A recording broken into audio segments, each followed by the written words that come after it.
Hi, I'm Carolyn, and we are going through my book, Healing the Father Wound. And the reading for today is Mark 1 through 28. And the verse that really stuck out at me as I wrote this book is Mark 1:17 in the New King James Version.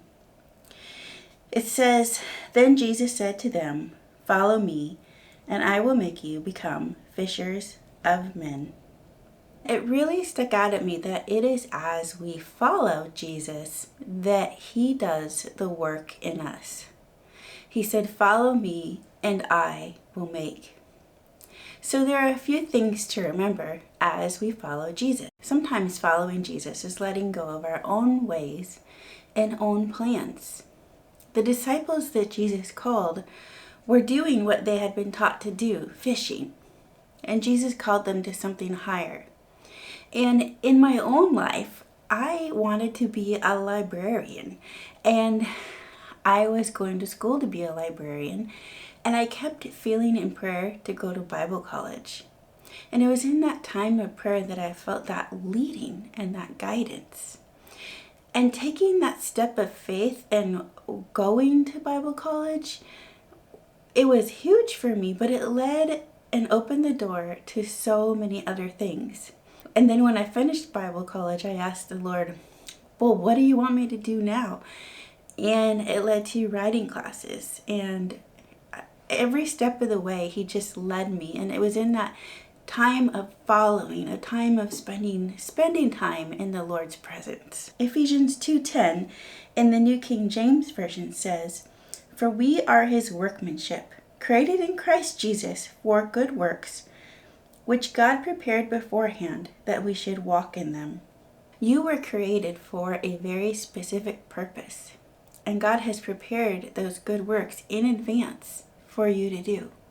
The way has already been prepared for you. You simply must follow Jesus. Sometimes following Jesus means throwing off the expectations of others. In verse 19, Jesus calls James and John, and they leave their father in the boat with the hired hands and go to follow Jesus.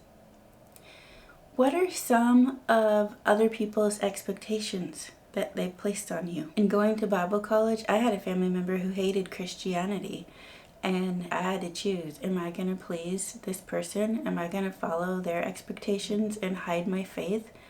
Or am I going to go to Bible college and please the Lord? Galatians 1:10 in the NIV says, "If I were still trying to please people, I would not be a servant of Christ." Is there anyone who has placed expectations on you that maybe aren't what you want?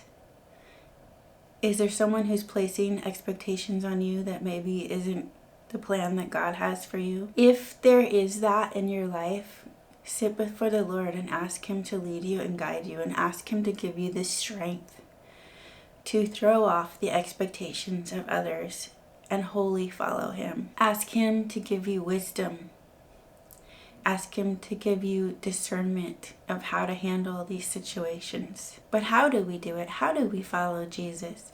In Mark 1, Jesus calls his disciples and they physically, literally follow him.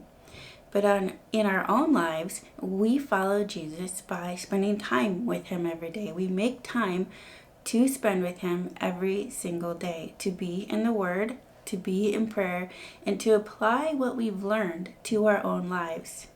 That is how we follow Jesus. As we make time for Jesus, an important word is to continue.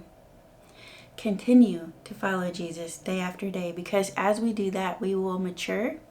We will continue to be led and guided by him every step of the way.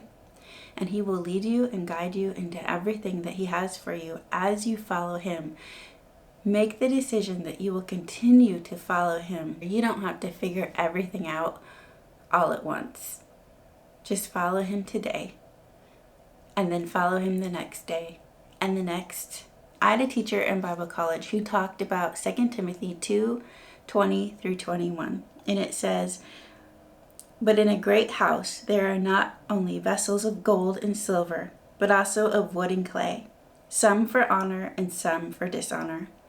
Therefore, if anyone cleanses himself from the latter, he will be a vessel for honor, sanctified and useful for the master, prepared for every good work. And that is in the New King James Version.